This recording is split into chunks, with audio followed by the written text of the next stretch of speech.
Hello guys, welcome to our channel Rebirth of White Soul.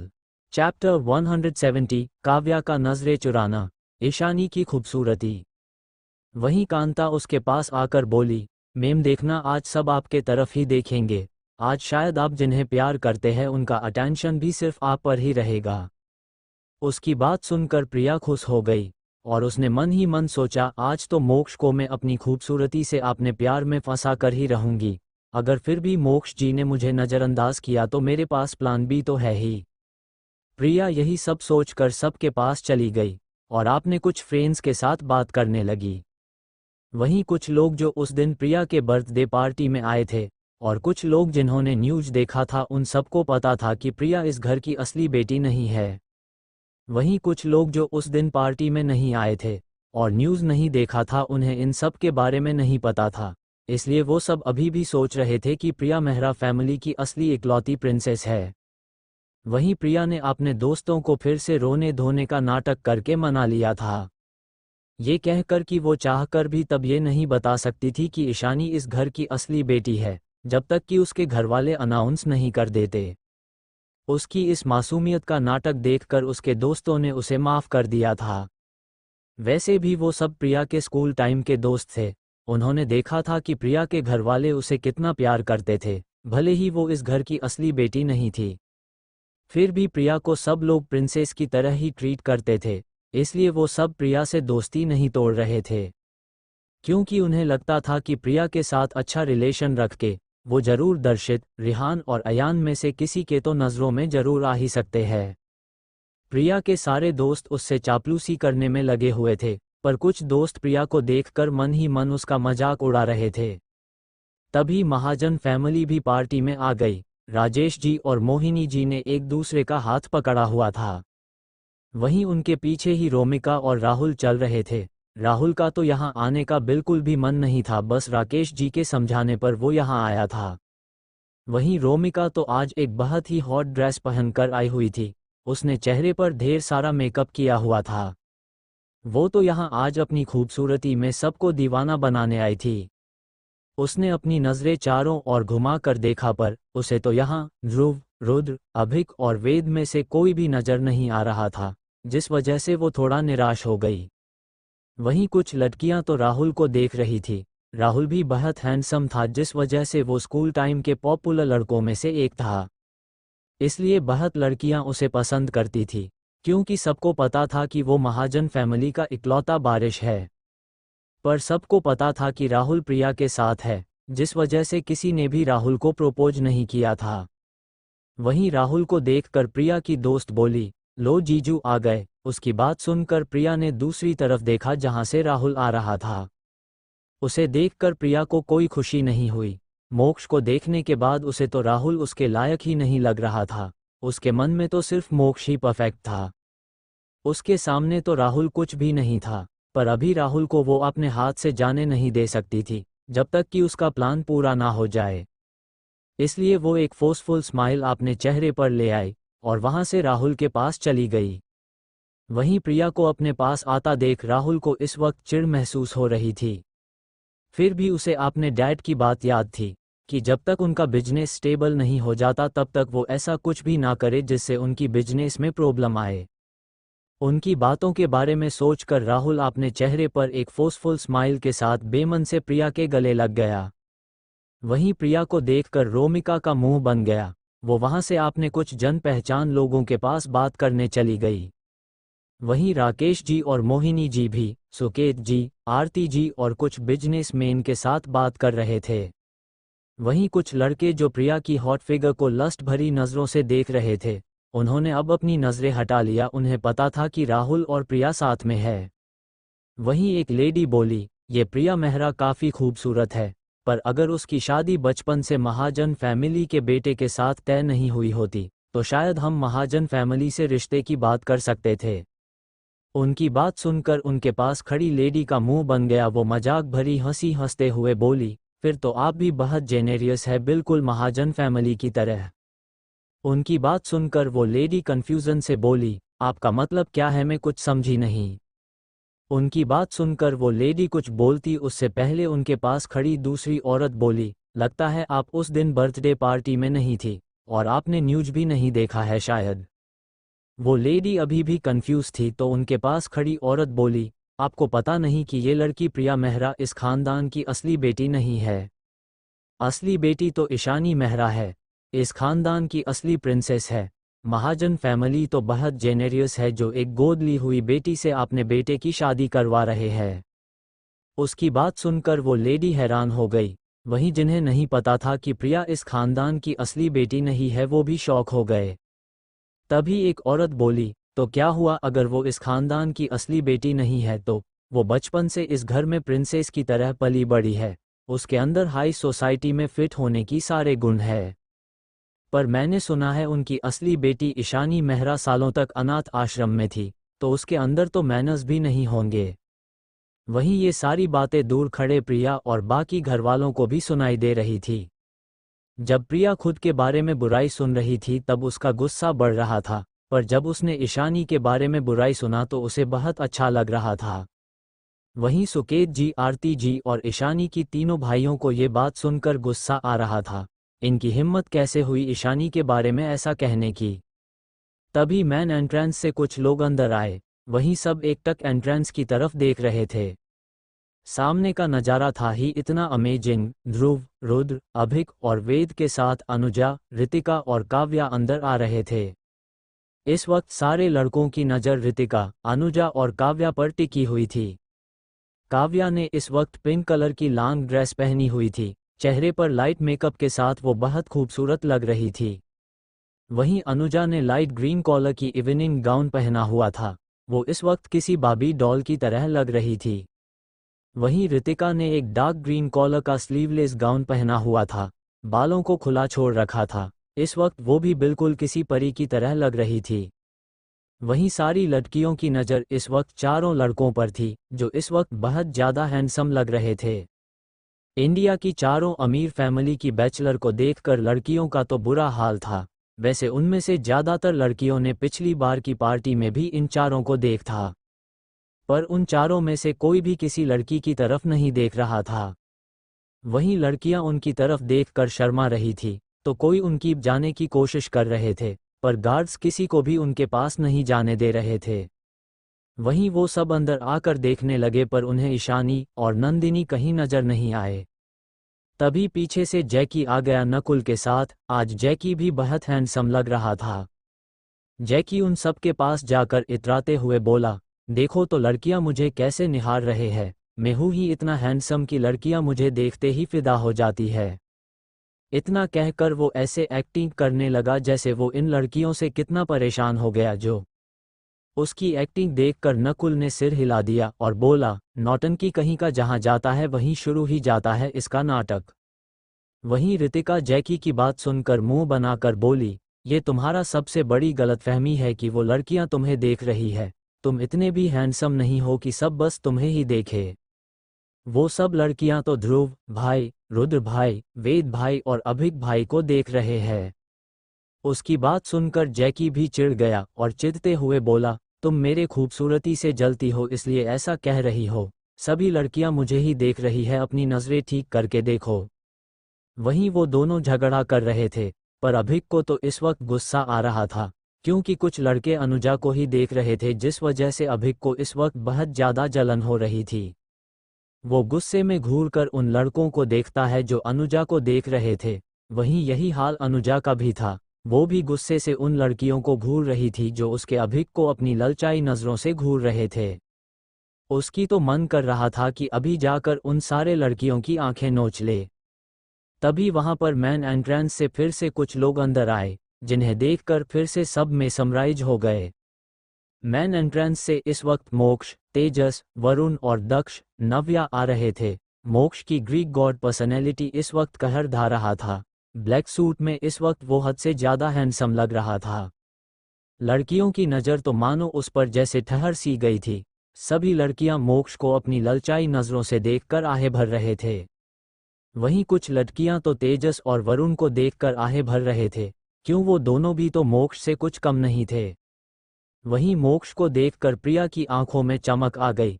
उसने अपने बाल को ठीक किया, फिर अपने ड्रेस को थोड़ा नीचे खींच लिया जिस वजह से उसकी क्लीवेज साफ साफ दिखाई दे रही थी। वो अपने चेहरे पर एक प्यारी सी स्माइल लिए खड़ी थी। उसे पूरा भरोसा था कि मोक्ष की नज़र आज उस पर एक बार जरूर पड़ेगी। पर मोक्ष उसे इग्नोर करके ऐसे चला गया जैसे प्रिया इनविजिबल हो। प्रिया तो बस उसे जाते हुए देखती रह गई। उसने गुस्से में अपने दांत भींच लिए। उसने कितना मेकअप किया, कितने अच्छे से तैयार हुई, पर मोक्ष ने तो उसे एक नज़र देखा तक नहीं। कोई बात नहीं मोक्ष, आज रात मैं आपको अपना बना कर ही रहूंगी, फिर उसके बाद तो आपको मेरी खूबसूरती के अलावा कुछ भी नहीं दिखेगा। वहीं कांता भी हैरान थी इतने बड़े बड़े फैमिली के बच्चों को यहाँ देखकर। फिर उसने सोचा शायद ये सब समीर के वजह से आए हो। पर उसे ये तो पता चल गया था कि प्रिया जिसे पसंद करती है वो मोक्ष राजवंश है। इसका मतलब ईशानी मोक्ष राजवंश की गर्लफ्रेंड है, जिस वजह से शायद वो पिछली बार बच गई थी। उसे यही सही लग रहा था, शायद मोक्ष ने उसे बचा लिया होगा। तब तो उसने सोच लिया था कि प्रिया का मोक्ष के साथ रिलेशन में आना अच्छा ही होगा उन सब के लिए। ये सोचकर उसकी होंठों पर एक तिरछी स्माइल आ गई। वहीं तेजस की नज़रें तो बस नंदिनी को ढूंढ रही थी, जो अब तक पार्टी हॉल में नहीं आई थी। और वहीं वरुण तो बस एक तक काव्या को देख रहा था। काव्या को देखकर उसके दिल में सुकून उतर आया। काव्या की नज़र भी वरुण पर थी। जैसे ही दोनों की नज़रें मिली, दोनों एक दूसरे की आंखों में खो गए। तभी काव्या को उस दिन कॉन्सर्ट में हुई उन दोनों की किस के बारे में याद आ गया, तो उसकी गाल शर्म से लाल हो गई। वो अपनी नज़रें वरुण से हटा ली। तभी लाइट फिर से सीढ़ियों पर गया तो सबकी नज़रें फिर से सीढ़ियों की तरफ चली गई। वहां खड़े सारे लोग, खास करके लड़के, तो जैसे हिप्नोटाइज हो गए थे। सीढ़ियों से इस वक्त दर्शित और ईशानी आ रहे थे। दर्शित ने ईशानी का हाथ पकड़ रखा था। दोनों भाई बहन इस वक्त बहुत खूबसूरत लग रहे थे। ईशानी ने इस वक्त एक ब्लैक गाउन पहन रखा था। चेहरे पर हल्का सा मेकअप, बालों का जुड़ा बना रखा था। वो गाउन इस वक्त ईशानी की दूध से भी गोरी स्किन पर ऐसा लग रहा था जैसे ये गाउन सिर्फ उसके लिए ही बना हो। इस वक्त ईशानी स्वर्ग से उतरी किसी अप्सरा की तरह लग रही थी। उसकी ग्रे आंखें इस वक्त इतनी अट्रैक्टिव लग रही थी जिसमें हर कोई डूब जाना चाहे। ईशानी को देखकर मोक्ष की सांसें थम गई थी। चैप्टर 171, प्रिया की जलन और प्रिया द जोकर। इस वक्त ईशानी स्वर्ग से उतरी किसी अप्सरा की तरह लग रही थी। उसकी ग्रे आंखें इस वक्त इतनी अट्रैक्टिव लग रही थी जिसमें हर कोई डूब जाना चाहे। ईशानी को देखकर मोक्ष की सांसें थम गई थी। यही हालत सोहन का भी था। वो भी इस वक्त ईशानी को देखकर बस देखता रह गया। उसकी दिल की धड़कन जोरों से धड़क रहा था। उसे ऐसा लग रहा था जैसे उसका दिल अभी बाहर आ जाएगा। वहीं राहुल जो प्रिया के पास खड़ा था, उसकी नज़र जैसे ही ईशानी पर पड़ी, वो भी बस ईशानी को देखता रह रहा गया। उसे तो होश भी नहीं था कि उसके पास प्रिया खड़ी है। उसे इस वक्त ईशानी की खूबसूरती को देखकर रिग्रेट हो रहा था कि क्यों उसने पहले प्रिया के बदले ईशानी को नहीं चुना। ईशानी की खूबसूरती और पावर के आगे प्रिया उसे बस एक कचरे की तरह लग रही थी। वहीं बाकी सभी लड़के भी ईशानी को देखकर उसकी खूबसूरती में पागल हुए जा रहे थे। कुछ लड़के जो उस दिन पार्टी में थे, उन सब ने जल्दी से ईशानी के ऊपर से अपनी नज़रें हटा लिया, क्योंकि वो सब जानते थे कि अगर मोक्ष राजवंश या ईशानी के किसी भी ने उन्हें ईशानी को इस तरह देखता पा लिया, तो वो सब उन्हें जिंदा नहीं छोड़ने वाले। खास करके सबसे जय डर तो उन्हें मोक्ष का था। वो जानते थे कि मोक्ष जैसा क्रूएल देवी उन सब का जान ले लेगा। पर जिन्हें पता नहीं था कि ईशानी कौन है, वो सब तो बस एकटक ईशानी को देखने लगे थे। एक लड़का ईशानी में ही खोए हुए बोला, हाय ये कितनी खूबसूरत है, लगता है कोई परी आसमान से धरती पर आ गई है। उसकी बात सुनकर उसके पास खड़ा लड़का भी खोए हुए ही बोला, हाँ बिल्कुल सही कहा तुमने, ये तो शायद कोई अप्सरा है। तभी एक और लड़का बोला, हाँ ये तो मेरी सपनों की राजकुमारी है, अगर ये मुझे मिल जाए तो मैं शादी कर लूँगा और उसे पूरी जिंदगी अपने पलकों पर बिठा कर रखूँगा। वहीं प्रिया ये सब सुनकर और सभी लड़कों को ईशानी को देखते देख जल भुनकर राख हो रही थी। अभी तक जो लड़के उसे भी नहीं देख रहे थे, वो भी ईशानी को देखते ही उससे शादी की सपने सजाने लगे। ऐसा क्या खास है इस ईशानी ने जो ये सारे मर्दों को अपने खूबसूरती के जाल में फंसा लेती है। वहीं जब उसकी नज़र राहुल पर पड़ी तब तो उसे और भी गुस्सा आने लगा, क्योंकि राहुल बस एकटक ईशानी को देख रहा था। उसे अब राहुल से प्यार तो नहीं था, फिर भी उसे ये बात बर्दाश्त नहीं हो रही थी कि उसके पास होने के बाद भी राहुल ईशानी को ही देखे जा रहा है। वहीं मोक्ष ने जब देखा कि सब उसकी बीबी को कैसे देख रहे हैं तो उसका गुस्सा तो 7वें आसमान पर था। उसने गुस्से में घूरकर सभी लड़कों के तरफ देखा और आगे जाकर ईशानी के सामने अपनी हाथ बढ़ा दिया। वहीं ये देखकर दर्शित को बहुत जलन होने लगा था। वो तो शांति से और खुशी से अपनी बहन की हाथ पकड़े आ रहा था, तो ये मोक्ष क्यों बीच में आ गए? अगर ये मोक्ष राजवंश उसके जीजू ना होते तो वो कब का गुस्सा फट पड़ता। मोक्ष को देखकर दर्शित ने ना चाहते हुए भी ईशानी की हाथ को छोड़ दिया। तो मोक्ष ने ईशानी की हाथ को पकड़ लिया और उसे सीढ़ियों से नीचे ले आया। वहीं मोक्ष को देखकर ईशानी की होंठों पर एक स्माइल थी। वहीं दर्शित का चेहरा ऐसा हो गया था मानो उस पर दुखों का पहाड़ टूट पड़ा हो। वो अपनी खाली हाथों को देख रहा था। वहीं दर्शा के तीनों भाई डर के एक्सप्रेशन देखकर हंस रहे थे, क्योंकि दर्शित हमेशा इमोशनलेस और शांत रहता था, पर इस वक्त उसका फेशियल एक्सप्रेशन बहुत फनी लग रहा था। मोक्ष ईशानी की हाथ पकड़कर सबको गुस्से से घूरते हुए जा रहा था। वहीं उसकी गुस्से भरी नज़रों को देखकर सभी लड़कों ने अपनी नज़रें ईशान से फेर लिया। उन्हें मोक्ष को देखकर ऐसा लग रहा था जैसे मोक्ष अभी उन्हें जान से मार डालेगा। जिन लड़कों को ईशानी के बारे में नहीं पता था और वो उसे अपने सपनों की रानी बनाने में लगे हुए थे, उन लड़कों का तो जैसे दिल ही टूट गया था। पर वो कर भी क्या सकते थे? मोक्ष राजवंश को देखकर तो वो सब बहुत ज्यादा डर गए थे। वहीं उनके पीछे नंदिनी आ रही थी। नंदिनी भी आज बहुत खूबसूरत लग रही थी। उसने एक लाइट ब्लू कॉलर का गाउन पहन रखा था, थोड़ा सा मेकअप और बालों को हाई पोनी बना रखा था। बस इतने में ही वो बहुत खूबसूरत लग रही थी। तेजस की नज़र तो नंदिनी के ऊपर से हटने का नाम ही नहीं ले रही थी। सब हॉल में थे ईशानी और उसकी सभी फ्रेंड बातें करने में लग गए थे। वहीं जैकी सबके साथ मजाक मस्ती कर रहा था। दर्शित भी समीर और रिहान अयान के पास चला गया था। वहीं उनके कुछ दोस्त भी थे तो वो सब बात कर रहे थे। पर बीच बीच में दर्शित मूड कर ईशानी की तरफ देख रहा था, ताकि अगर उसकी बहन को कुछ जरूरत हो तो वो तुरंत जा सके। तभी दर्शित का दोस्त रॉकी बोला, अरे तू बार बार ईशानी को क्यों देख रहा है, जैसे मिस्टर मोक्ष राजवंश उसे यहाँ से अभी कहीं भगा ले जाने वाला हो।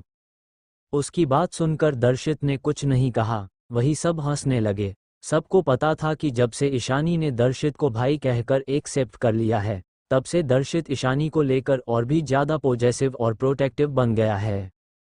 वहीं पार्टी हॉल में सबको अब तक पता चल गया था कि यही मेहरा फैमिली की असली बेटी ईशानी मेहरा है। थोड़ी देर पहले जो कह रहे थे कि ईशानी अनाथ आश्रम में पाली बड़ी है, तो उसे हाई सोसाइटी की आदत नहीं होगी और उसमें मैनर्स नहीं होगी, उन सब का मुंह इस वक्त बंद हो गया था। एक औरत बोली, ये लड़की तो कितनी ज़्यादा खूबसूरत है और उसने कितनी एलिगेंटली खुद को कैरी किया हुआ है, ये कहाँ से अनाथ आश्रम में पाली बड़ी हुई लग रही है। उसकी बात सुनकर दूसरी औरत बोली, हाँ ये तो किसी अप्सरा की तरह दिख रही है, और देखो उसकी टेम्परामेंट और ऑरा भी बहुत पावरफुल है। उसकी बात सुनकर दूसरी लेडी बोली, सही कहा, खून तो खून ही होता है, चाहे कहीं भी रहे उनके अंदर तो ये टेम्परामेंट और आदत अपनी फैमिली की आ ही जाती है। तो दूसरी औरत बोली, बिल्कुल सही कहा आपने, खून तो खून ही होता। बतख को कितनी की प्रिंसेस की तरह रख लो पर वो कभी हंस नहीं बन सकती। जैसे ये प्रिया है, ये तो प्रिंसेस भी नहीं बस नकली राजकुमारी है जो किसी और की जगह लेकर बैठी थी। फिर भी इतने साल तक मेहरा फैमिली में रहने के बाद भी उसमें इतना मैनर्स नहीं है। और देखो आज वो कितनी रिवीलिंग ड्रेस पहनकर आई है, जैसे किसी को सेड्यूस करने आई हो। उन सब की बातें प्रिया को भी सुनाई दे रही थी, जिस वजह से उसे इस वक्त उन सब पर बहुत गुस्सा आ रहा था। उसका मन कर रहा था जाकर उन सबको दो दो थापड़ लगा दे। वो गुस्से में उन सबको घूर रही थी। वहीं कांता भी उन सबको गुस्से से देख रही थी। फिर वो प्रिया को देखकर बोली, मैम अभी आपको गुस्सा नहीं करना चाहिए। इस वक्त आपको अपने आप पर काबू रखना चाहिए। यहाँ इतने सारे लोग हैं, इनके सामने आप अपनी टेम्पर नहीं खो सकती। अभी आपको मिस्टर मोक्ष को इम्प्रेस भी तो करना है। कांता की बात सुनकर प्रिया थोड़ा शांत हुई। उसे कांता की बात सही लगी। उसने दूसरी तरफ देखा जहां मोक्ष ईशानी की हाथ पकड़कर बैठा हुआ था और उसे अपनी हाथों से कुछ खिला रहा था। वो कुछ सोचकर वेटर के पास गई और उसने एक जूस का ग्लास लिया और मोक्ष और ईशानी की तरफ बढ़ गई। वहीं ईशानी ने भी प्रिया को अपनी आंखों की कोने से अपनी तरफ आते हुए देख लिया था, पर वो कुछ नहीं बोली और चुपचाप बैठी रही। मोक्ष ईशानी की होंठों को अपने हाथ से क्लीन कर रहा था, तभी प्रिया उन दोनों को सामने आकर खड़ी हो गई। मोक्ष को ईशानी की इतनी केयर करता देख इस वक्त उसे बहुत जलन हो रही थी, पर उसने ये जलन अपनी छह पर आने नहीं दिया। वो अपने चेहरे पर मासूमियत लाकर ईशानी की तरफ देखकर उसकी तरफ जूस का ग्लास बढ़ाते हुए बोली, ईशानी मैं जानती हूँ तुम मुझसे नफरत करती हो, और आज मैंने तुमसे एक ड्रेस मांग लिया जिस वजह से तुम मुझसे शायद गुस्सा हो। प्लीज़ मुझे माफ़ कर दो, मुझे नहीं पता था कि सिर्फ एक ड्रेस मांगने से तुम इतना गुस्सा हो जाओगी और मुझे इतना कुछ सुना दोगी, वरना मैं तुमसे कभी नहीं मांगती। सब मेरी गलती है। अगर तुम ये जूस ले लोगी तो मुझे लगेगा कि तुमने मुझे माफ़ कर दिया है। प्रिया इस वक्त बहुत मासूम लग रही थी। उसकी बातें सुनकर किसी को भी यही लगता कि प्रिया कितनी मासूम है और ईशानी कितनी बुरी लड़की है, जो एक ड्रेस मांगने से उसने प्रिया को गुस्से में कितना कुछ बोल दिया। सब इस वक्त प्रिया को दया भरी नज़रों से देख रहे थे। सबको लग रहा था शायद घर में ईशानी प्रिया को परेशान करती होगी। क्या मिस ईशानी प्रिया को घर में परेशान करती है? ऐसा ही कुछ बातें चल रही थी पार्टी में। ये सभी बातें मेहरा फैमिली की कानों में भी पड़ रही थी। इस वक्त सबको प्रिया पर बहुत गुस्सा आ रहा था। दर्शित तो गुस्से से प्रिया की तरफ बढ़ गया। वहीं सुहाना समीर से बोली, ये प्रिया ऐसी बातें क्यों कर रही है? क्या उसे समझ नहीं आ रही है पार्टी में सबके सामने ऐसी बातें करने से ईशानी की इमेज खराब हो सकती है? उसकी बात सुनकर समीर बोला, तुम सही कह रही हो, लगता है उसे फिर से पनिशमेंट की ज़रूरत है। वहीं प्रिया तो सबकी बातें सुनकर खुश थी। यही तो चाहती थी वो कि सबकी नज़रों में ईशानी गिर जाए और एक घमंडी बिगड़ैल लड़की समझे सब उसे। उसने मोक्ष की तरफ उसकी एक्सप्रेशन देखने के लिए देखा। वहीं ईशानी की चेहरे पर तो एक डेविल स्माइल थी। उसने मन ही मन सोचा, तुम अब भी वही छोटी चाल चल रही हो। प्रिया को मोक्ष की इमोशन समझ नहीं आ रहे थे। उसे तो लगा था कि इस वक्त मौके भी यही सोचेगा कि ईशानी एक लड़की नहीं है। प्रिया ईशानी को जूस देने के बहाने ऐसे एक्टिंग करने लगी जैसे उसकी पैर फिसल गया हो, पर उसकी चेहरे पर एक डेविल स्माइल थी। प्रिया इस वक्त ईशानी पर जूस गिराना चाहती थी, ताकि जब ईशानी गुस्सा हो जाए उस पर चिल्लाए तो वो फिर से दयनीय होने की एक्टिंग कर सके और ये कह दे कि जूस का ग्लास गलती से गिला था, ताकि सब ईशानी को ही बिगड़ैल समझे और मोक्ष भी ईशानी की इस रूप को नापसंद करने लगे और मोक्ष के मन में उसके लिए कंसन आए।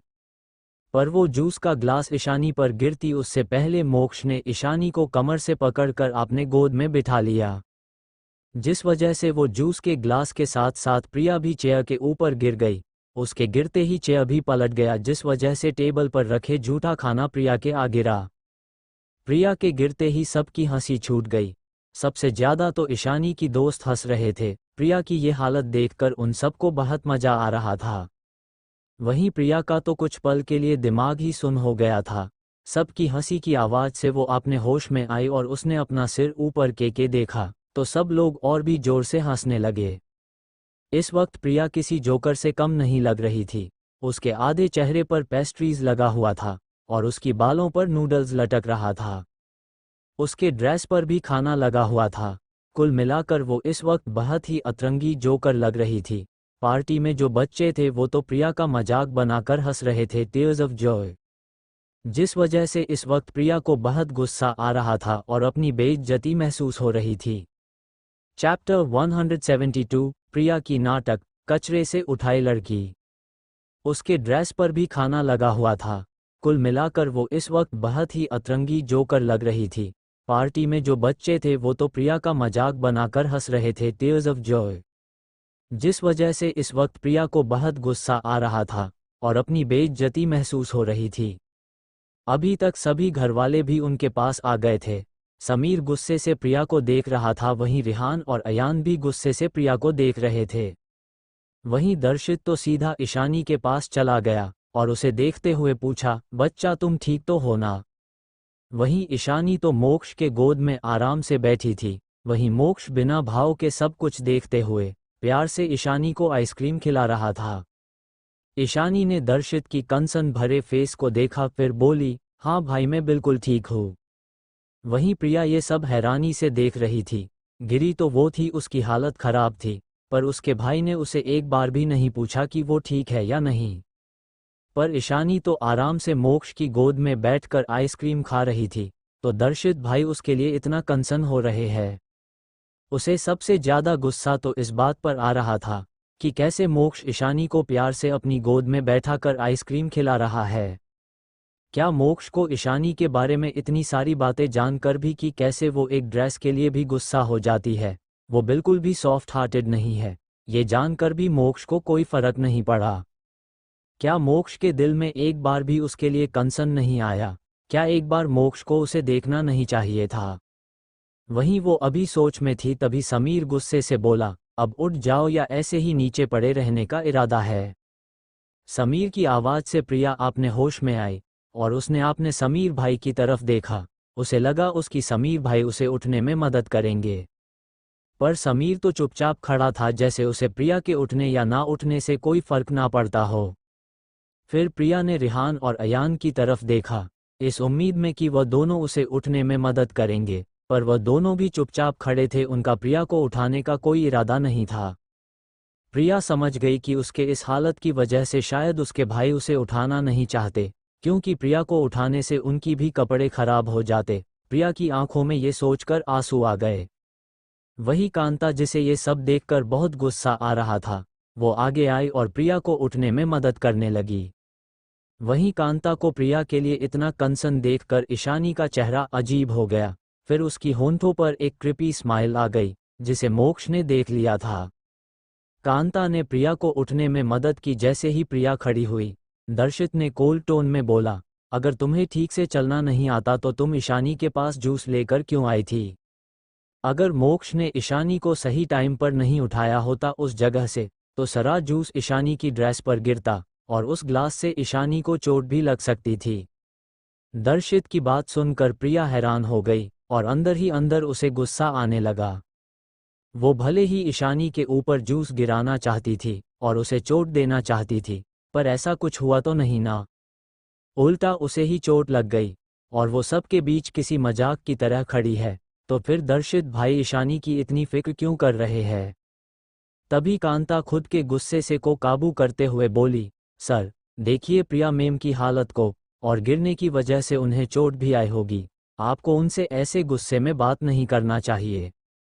मुझे लगता है हमें पहले रूम में ले जाना चाहिए ताकि वो फ्रेश हो जाए। उसकी बात सुनकर समीर कोल्ड टोन में बोला, और ये बताने वाली तुम होती कौन हो कि मेरा भाई कैसे बात करेगा कैसे नहीं? समीर की इतनी भयानक आवाज़ सुनकर कांता हड़बड़ा गई और हकलाते हुए बोली, नहीं मैं तो बस मेम की हालत देखकर ये बोल रही थी, मुझे माफ़ कर दीजिए। इतना कहकर कांता ने अपना सिर झुका लिया। वो कुछ भी करके अपने इंटेंशन को सबके सामने नहीं आने दे सकती थी।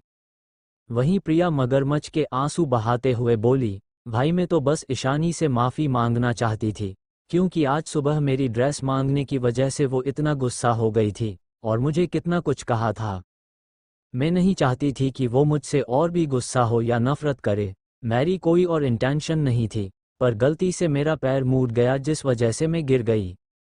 ये कहते हुए वो रो रही थी। इस वक्त वो बहुत मासूम और दयनीय लग रही थी। ऐसा लग रहा था जैसे ईशानी के आने के बाद प्रिया से उसकी सारी चीज़ें छीनी जा रही है और मेहरा फैमिली ने प्रिया को साइड लाइन कर दिया है और अब वो सिर्फ मेहरा फैमिली की नाम की बेटी है और उसे एक ड्रेस भी ईशानी से मांगनी पड़ रही है। सब यही सोच रहे थे और अब सबको प्रिया के लिए थोड़ा बुरा लग रहा था।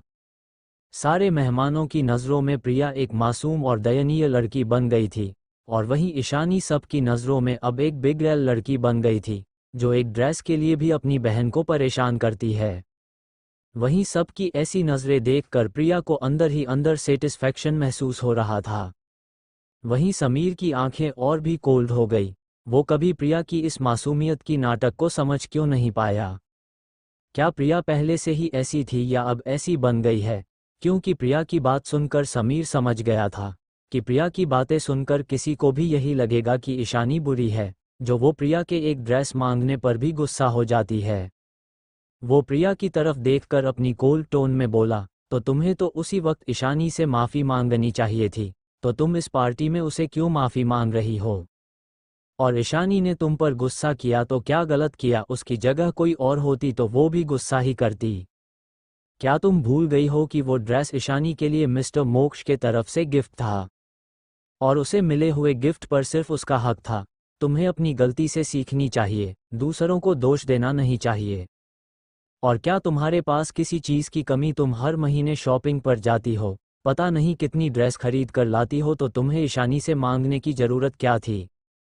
समीर की बात सुनकर प्रिया शॉक हो गई। उसे लगा नहीं था कि समीर सबके सामने ये बोल देगा। वहीं समीर की बात सुनकर सुकेत जी, आरती जी और बाकी लोग भी शॉक थे। समीर ने जो कहा था बिल्कुल सच था। वहीं सारे मेहमान जो प्रिया को मासूम समझ रहे थे, अब उनकी आंखें प्रिया को ऐसे देख रही थी जैसे वो कोई मजाक हो। वहीं वहां का टेम्परेचर अचानक गिरने लगा, सबको वहां ठंड का एहसास होने लगा।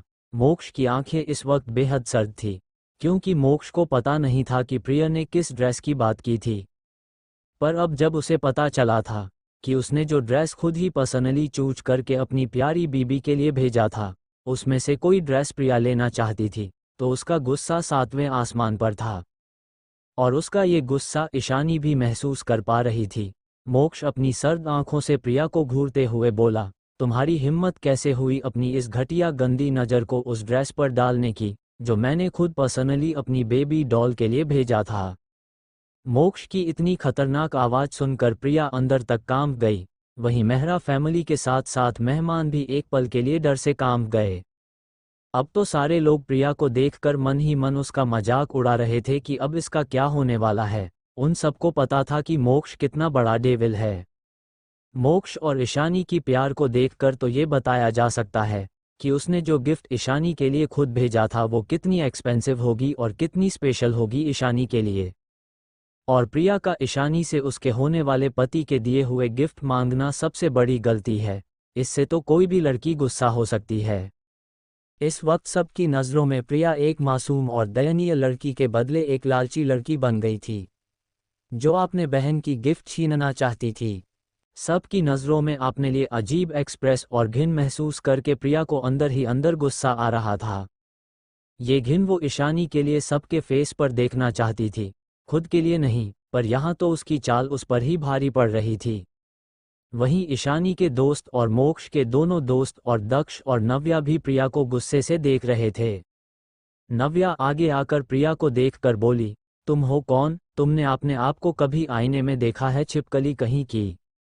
तुम मेरी भाभी से मेरे भाई का दिया हुआ गिफ्ट छीनना चाहती थी, मेकअप से पुती चुड़ैल कहीं की।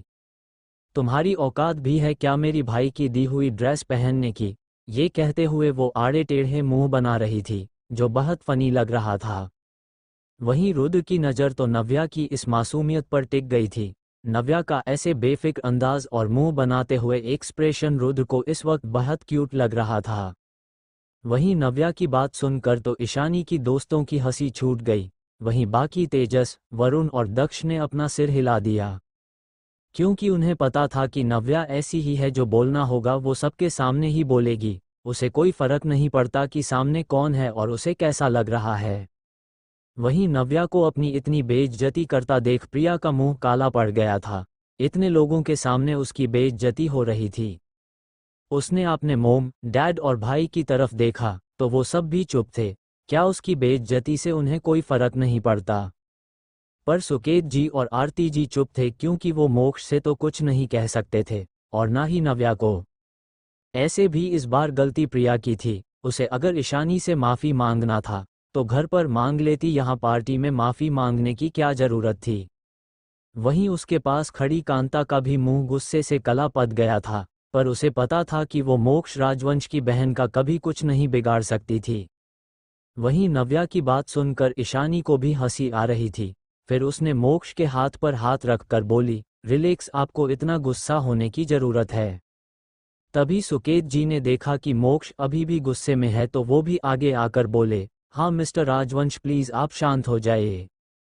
उनकी बात सुनकर मोक्ष उनकी तरफ देखकर कोल्ड टोन में बोला, मैं आप लोगों की तरह अंधा नहीं हूँ मिस्टर मेहरा, और ना ही आप लोगों की तरह बेवकूफ़ हूँ। जो अपनी बेटी को छोड़कर उसका सारा हक किसी कचरे से उठाए लड़की को दे दूं। मुझे बिल्कुल भी बर्दाश्त नहीं है कि कोई भी मेरी बीबी की चीज़ों पर नज़र भी डाले। और अगर आपको अपनी प्यारी बेटी की इतनी ही फिक्र है तो फिर उसे मेरी बेबी डॉल और उसकी चीज़ों से अपनी घटिया नज़रों को दूर रखने के लिए बोलिए, वरना अगली बार आपकी इस प्यारी बेटी की शायद आंखें ही ना हो। मोक्ष की बातें सुनकर प्रिया हैरान हो गई।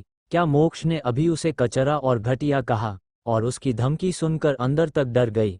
क्या मोक्ष की नज़रों में उसके लिए कोई सिंपैथी भी नहीं है? वहीं मोक्ष सरकास्टिक बातें सुनकर सुकेत जी की नज़रें झुक गई। वो तो मोक्ष को शांत होने के लिए इसलिए कह रहे थे ताकि पार्टी आगे बढ़ सके, पर लगता है मिस्टर मोक्ष ने उनकी बातों को गलत ले लिया कि वो प्रिया के लिए ये सब कह रहे हैं। पर मोक्ष की बातें उन सब की दिल पर जरूर लगी थी। आरती जी की आंखों में तो पानी आ गया था। समीर, रिहान, अयान को भी मोक्ष की इतनी सरकास्टिक बातें सुनकर शर्म आ रही थी।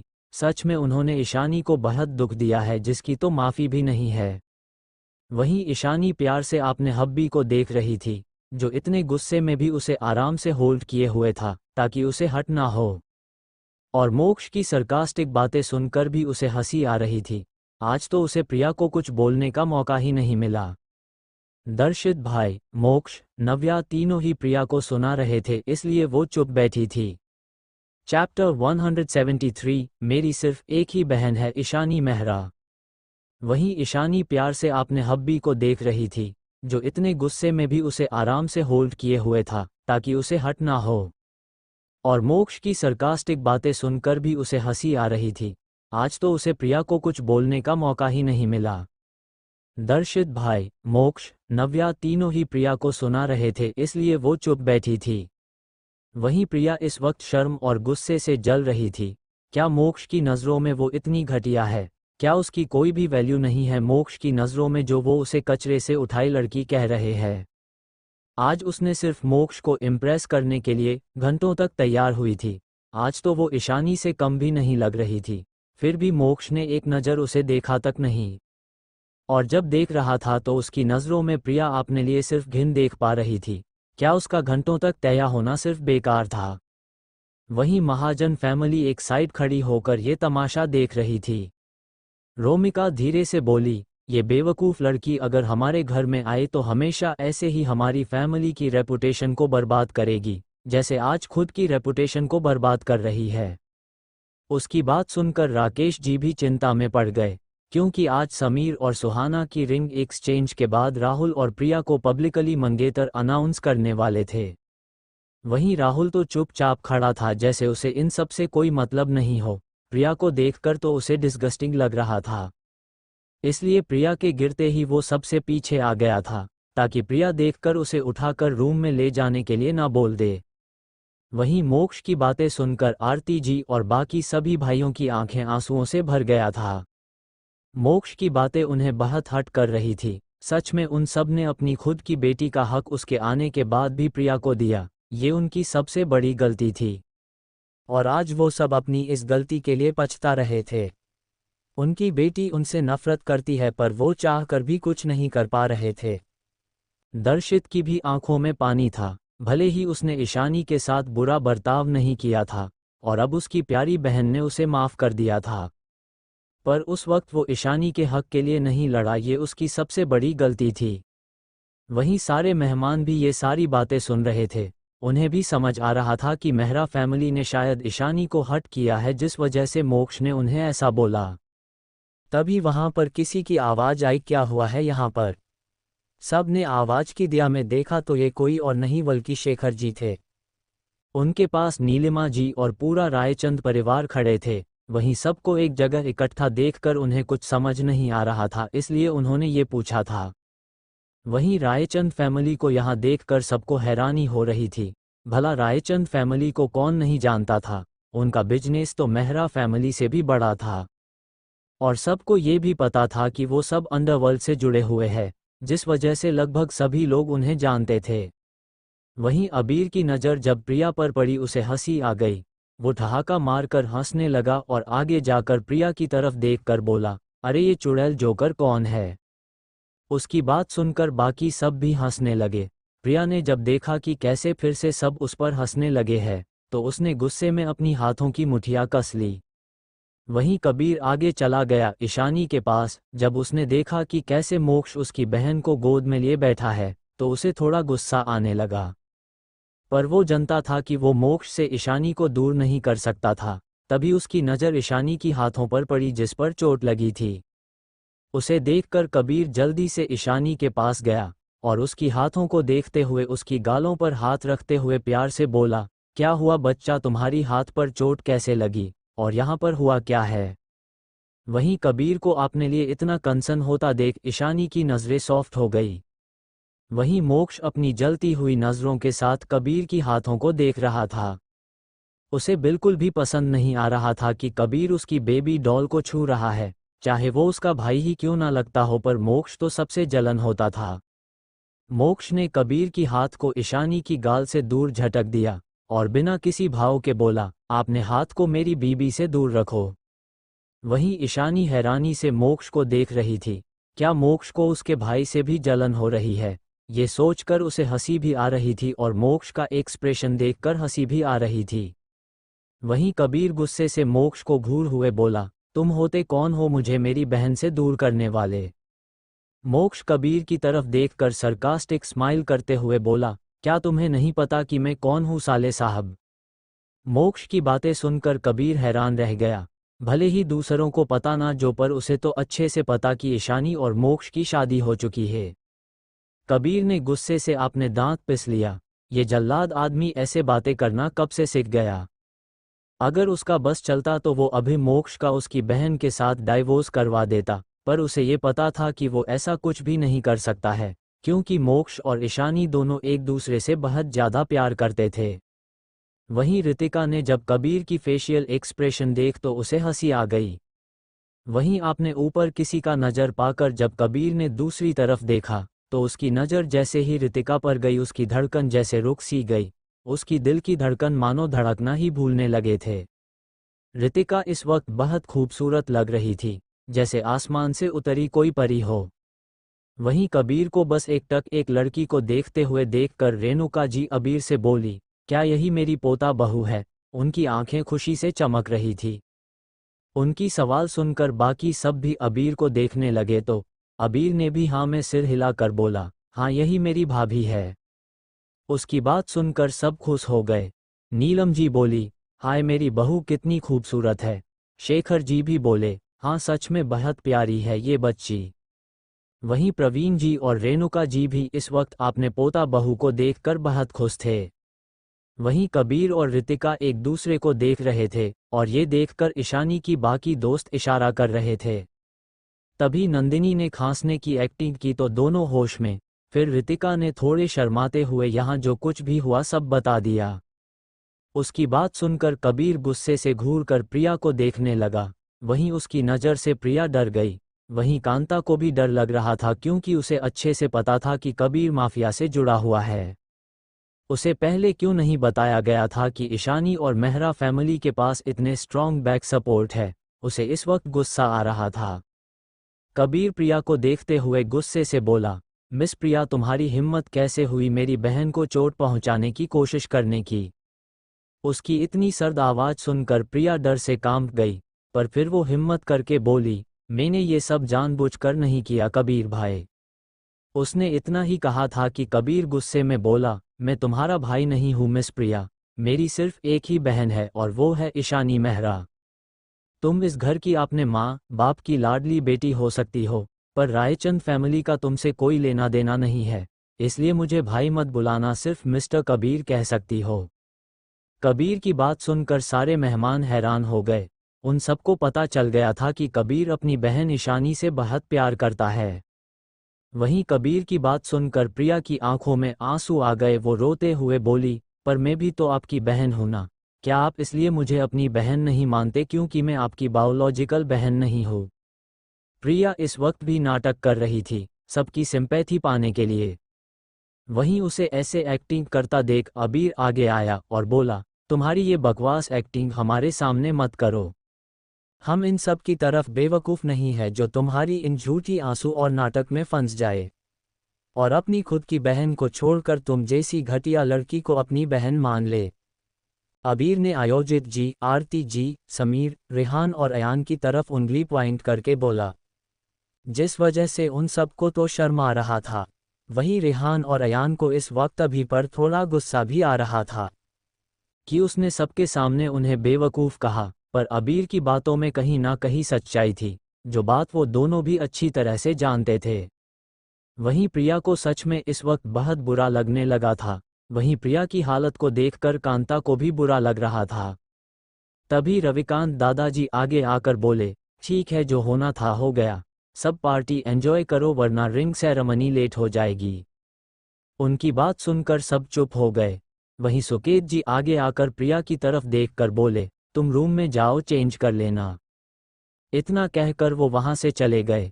धीरे धीरे बाकी सब भी वहां से अलग चले गए और बातें करने लगे। वहीं प्रिया की आंखों से झरझर आंसू बह रहे थे। क्या उसकी फैमिली में से किसी को भी उसकी कोई परवाह नहीं है? जो उन सब ने ये भी नहीं देखा कि उसे चोट आई है या नहीं, बस उसे एक नज़र बिना देखे यहाँ से चले गए। इस वक्त उसके पास सिर्फ कांता खड़ी थी। उसने दूसरी तरफ देखा जहां ईशानी को रायचंद फैमिली प्यार से गले लगा रहा था। मोक्ष भी उसकी हाथ पकड़ उसके साथ ही खड़ा था।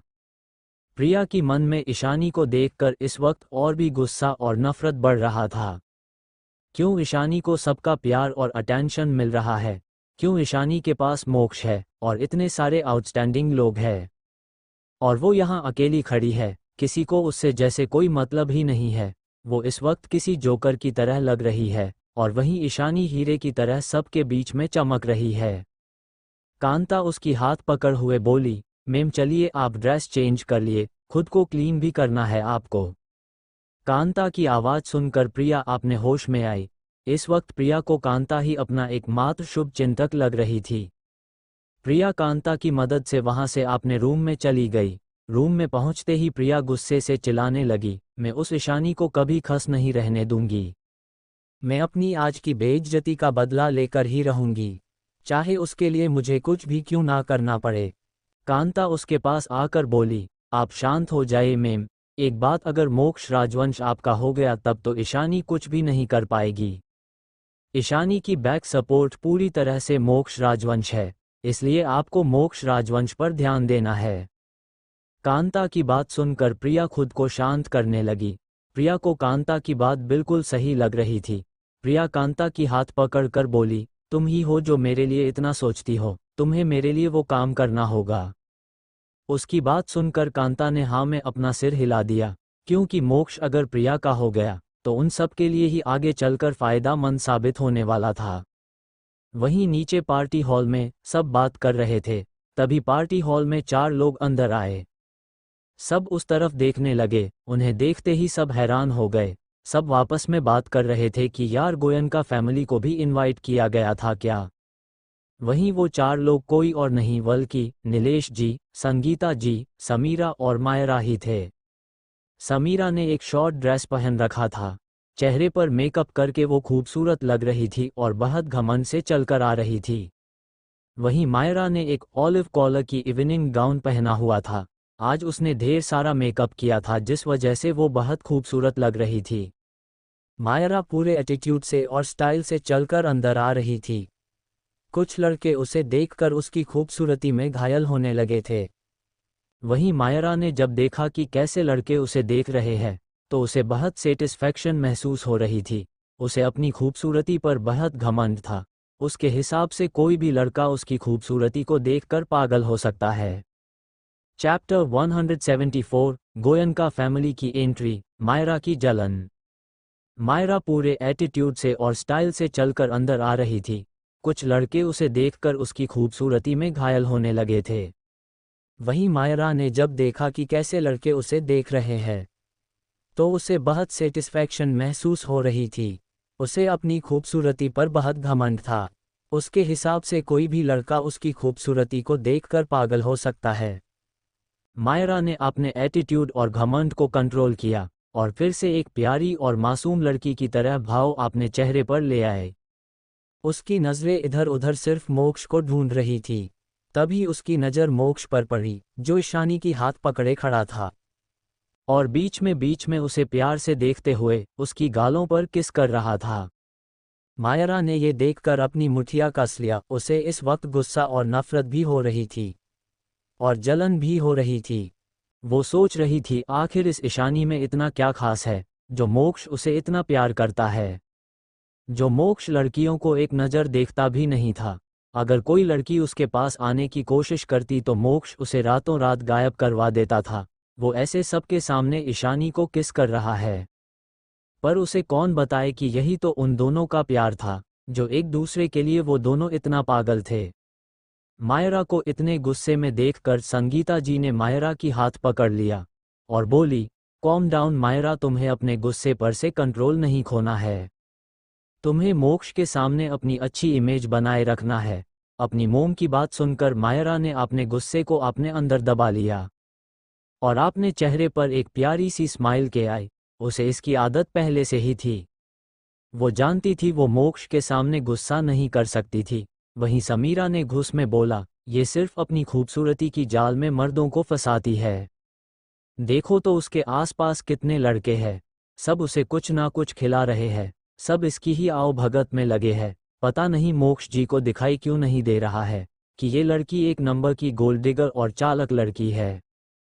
समीरा की बात सुनकर सबने फिर से ईशानी तरफ देखा तो सच में 3-4 लड़के उसके आसपास ही मंडरा रहे थे और सब उसे थोड़ा थोड़ा खिला रहे थे। तभी मायरा के डैड नीलेश जी हैरान होते बोले, ये सब यहाँ क्या कर रहे हैं और वो उस लड़की को इतने प्यार से क्यों ट्रीट कर रहे हैं। इस वक्त उनकी भौहें से कुड़ी हुई थी। उनकी बात सुनकर संगीता जी बोले, क्या हुआ, कौन किसको ट्रीट कर रहा है। तो नीले जी बोले, वो जो लड़के उस लड़की ईशानी मेहरा के पास है वो सब कोई नॉर्मल लोग नहीं है। उनकी बात सुनकर समीरा इरिटेट होकर बोली, क्या डैड वो सब नॉर्मल नहीं तो क्या एबनॉर्मल है। समीरा की नज़रें तो जैसे अबीर से मानो हटने को तैयार ही नहीं थी। पर अबीर को भी ईशानी को खाना खिलाते देख उसे बहुत गुस्सा आ रहा था। वहीं अपनी बेटी की बात सुन मर नीलेश जी बोले, चुप करो, वहाँ कोई अनाब शनाब मत बोलना। वो सारे लड़के सभी इंडिया की सबसे बड़े खानदान की बारिश है, हम भी उन्हें नाराज नहीं कर सकते। वो सब अगर साथ मिल गए तो एक कंट्री को भी अपने पावर के आगे झुकाने की हिम्मत रखते हैं। समीरा और मायरा ने पार्टी में कभी उन लोगों को नहीं देखा था, इसलिए वो उन्हें देखकर पहचान नहीं पाए थे। तभी नीलेश जी बोले, उनमें से एक जो ईशानी के दूसरी तरफ खड़ा है वो ध्रुव सहाय है, प्रेसिडेंट विश्वंभर सहाय का इकलौता पोता। और जो उसे बात कर रहा है वो अभिक आहूजा है, आहूजा खानदान की बारिश। और जो दूसरी तरफ खड़ा है वो रुद्र रायजादा है, रायजादा खानदान की बारिश। और ईशानी को जो खाना खिला रहा है वो वेद सहगल है, सहगल खानदान का बारिश। और जो उसे बात कर रहा है वो अबीर रायचंद है, रायचंद फैमिली का छोटा बेटा। उनका लंदन और बाकी देश में बिजनेस है। वो बहुत पावरफुल फनी है, वो तो अंडरवर्ल्ड में भी बहुत बड़ी पोजीशन होल्ड करते हैं। वो अभी कुछ दिन पहले ही इंडिया आए हैं और आते ही उन्होंने बिजनेस और होटल चैन में अपना पैर फैलाना शुरू कर दिया है। हम चाहकर भी उनसे नहीं उलझ सकते, इसलिए ध्यान रखना, या तो उनसे अच्छे संबंध बनाने की कोशिश करना, वरना कुछ उटपटांग हरकत करके उनके सामने भी मत आना। सुना है उसका बड़ा भाई कबीर रायचंद बहुत क्रूर है, बिल्कुल मोक्ष की तरह। वहीं संगीता जी, मायरा और समीरा जैसे जैसे आपने डैड की बातें सुन रहे थे वो सब हैरान होते जा रहे थे। उन्हें समझ नहीं आ रहा था इतने बड़े फैमिली के बारिश इस पार्टी में क्या कर रहे हैं। Open mouth face. हाँ, मेहरा फैमिली भी बहुत बड़ी बिजनेस फैमिली थी। समीर भी बहुत बड़ा बिजनेसमैन था। शायद 2-3 सालों में वो लोग इंडिया की सबसे बड़े फैमिली में टॉप 5 में आने वाले हैं। पर सिर्फ समीर की बुलाने पर इतनी बड़ी बड़ी फैमिली के लोग तो नहीं आने चाहिए थे। वहीं समीरा तो बस अबीर को देखकर आहें भर रही थी और मन ही मन सोच रही थी, अबीर रायचंद सिर्फ मेरा है, मैं उसे कुछ भी करके आपने बनाऊंगी। इतना सोचकर उसकी होंठों पर एक स्माइल आ गई। पर तभी उसकी नज़र अबीर और ईशानी पर गई। जब उसने देखा कि कैसे अबीर ईशानी की सिर को प्यार से सहला रहा है और उससे बातें कर रहा है तो उसे गुस्सा आने लगा। समीरा ने गुस्से में बोला, ये बीच ईशानी देखो तो कैसे मोक्ष के साथ होते हुए भी दूसरों को फंसा रही है। उसकी बात सुनकर मायरा ने भी हाँ में सिर हिला दिया और बोली, पता नहीं इन लड़कों को उसमें क्या दिखता है, जो ऐसी लड़की के पीछे पागल है, जो एक साथ इतने लड़कों को आपने एक खूबसूरती के जाल में फंसाने की कोशिश कर रही है। वहीं ईशानी जो सबसे घिरी हुई थी, और अब तो उसकी पेट भी भर गया था क्योंकि मोक्ष ने भी उसे बहुत कुछ खिला दिया था। और अब तो अबीर और बाकी उसके चारों भाई कहाँ पीछे रहने वाले थे। उन सब ने भी ईशानी को कुछ ना कुछ खिला दिया था, जिस वजह से ईशानी को ऐसा लग रहा था जैसे कल तक उसकी बहन 5-10 किलो तो बढ़ ही जाएगी। वहीं मोक्ष गुस्से से अबीर को घूर कर देख रहा था, जैसे कह रहा हो अपने गंदे हाथ को मेरी बीबी से दूर रखो।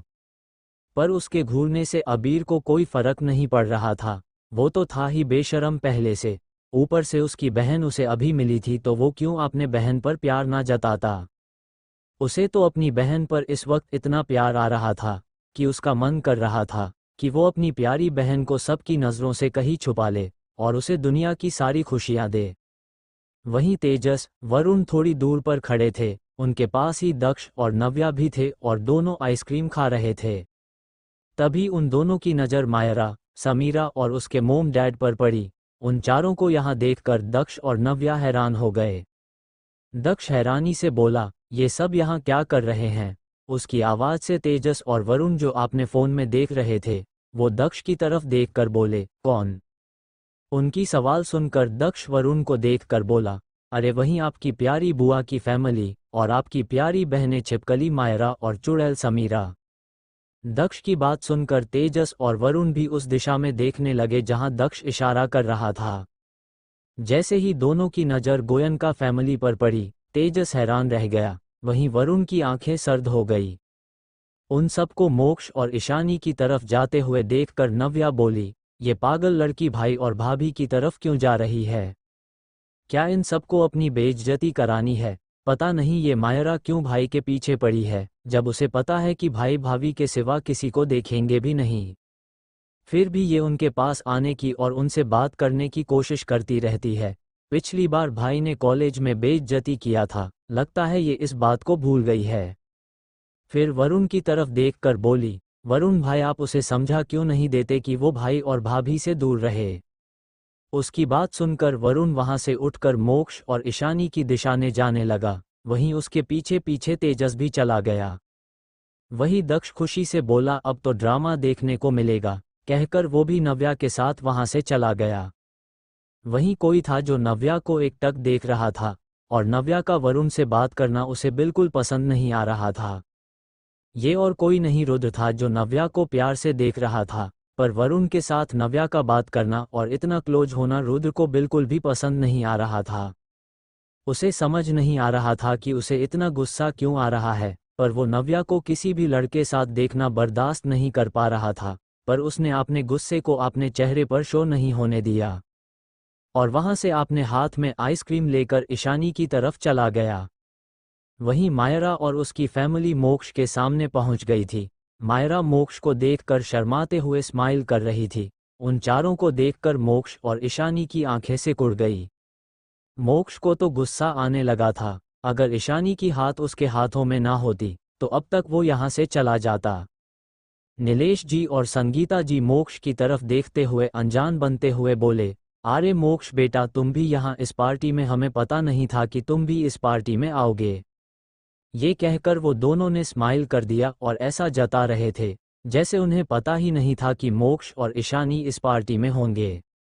वहीं मायरा को गुस्सा तो बहुत आ रहा था, मोक्ष और ईशानी को इतना करीब देखकर वो उन दोनों की हाथ को घूर रही थी। फिर अपने चेहरे पर एक शर्माने वाली स्माइल लाते हुए मोक्ष की तरफ देखते हुए बोला, हेलो मोक्ष जी, मुझे लगा नहीं था कि आप भी यहाँ पर होंगे। वो ये सब शर्माते हुए बड़े अदा से कह रही थी। उसे पूरा यकीन था कि आज तो मोक्ष उस पर से अपनी नजरें भी नहीं हटा सकता है। उसे आज अपने ऊपर पूरा भरोसा था। आज वो मोक्ष के लिए बहुत तैयार होकर आई थी। आज हर लड़का उसे जरूर देख रहा था, तो भला मोक्ष कब तक उसे अवॉइड कर सकता है।